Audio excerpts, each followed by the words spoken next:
God chose the foolish things of the world to shame the wise. And he chose the weak things in the world to shame the strong. He chose the lowly things of this world and the despised things. I don't want to ask you if you've ever been actually despised.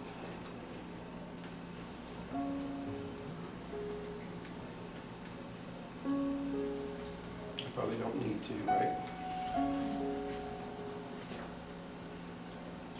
But my favorite part of this whole passage is that weak, foolish, despised things, what it says about them. God chose them. God chose us, knowing our weakness, our foolishness, and how people look down on us, how we've been marginalized, how we've been pushed to the side and said, you're not good enough, you'll never even get on the ladder, much less up another rung. And still Jesus is saying, I choose you. I choose you. I don't care what the world says. I don't care what your neighbor says or what your family says. If they've kicked you out or if they've kicked you to the curb, if they've said you'll never be anything and you're trying to prove them right, I still choose you. You're still mine. Because this is what Isaiah says. I'm really closing with this. Isaiah 57:15.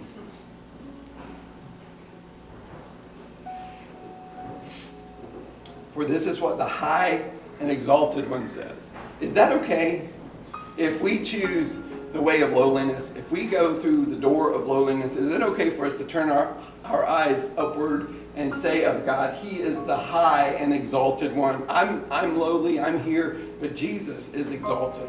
He's the high and exalted one. So, Isaiah 57:15, for this is what the high and exalted one says, He who lives forever, whose name is holy. He says this, I live in a high and holy place, but He lives in a high and holy place, right? We're here. He's here. Is that right? Can I get a witness? Okay. He lives in a high and holy place, but also with the one who is contrite and lowly in spirit. Why? To revive the spirit of the lowly and to revive the heart of the contrite.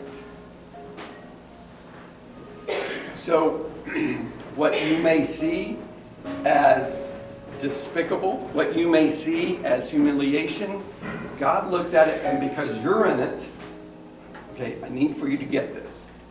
What you see as humiliation, God sees differently because you're in it. Because you're His. He chose you. You belong to Him. So if you're in it, it's not humiliation. There's life there.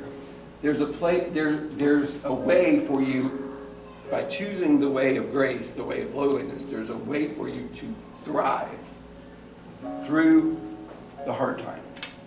Through the times when you've been despised and humiliated. Because God isn't sitting up on His throne looking down at you saying, what are you doing down there? No, God is enthroned in His holiness and glory on His throne, but He also says, but I live with the one who is contrite. I live with the one who is lowly.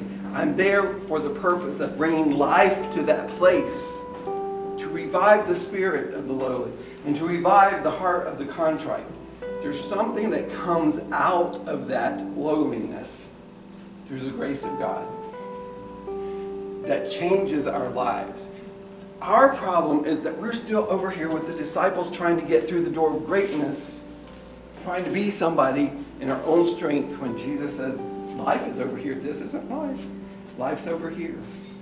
The life of the Spirit is over here in the middle of your trouble, trying to stop trying to get out of the trouble and into some glorious thing. Just find Jesus where you are. Find the Spirit of God right there where you are, because that's where He wants to give you life. Why do you think you've been through the trouble you've been through? Now, some of the trouble that you've been through is because you're stupid. I mean, you made stupid decisions. You're not stupid. You're not stupid. You made stupid decisions. And you got yourself into some messes. even then, God causes all things, even our bad decisions, He causes all things to work together for our good, for us to experience life there. I think the reason that He calls us to thrive in weaknesses is because He wants to be seen in us. He wants His strength to be seen in us. How many of your neighbors have been through the same kind of mess you've been through? Probably don't know because they won't talk about it. Because they're pretending to be something they're not. But if you can live and thrive in the middle of trouble and your neighbors can see it, do you think that'll change their life? Do you think it'll change their life for them to see that you're surviving? You've been through some trouble, you've been through some mess, and people have piled some stuff on top of you, but you're still making it, you're still moving forward, you're still alive, you're still pointing to Jesus in the middle of it. Don't you think your neighbors will say, well, if they can do that, maybe I need to find out something they know that I don't know? Because the whole point is to be pointing to Jesus, to live out the life of the Spirit.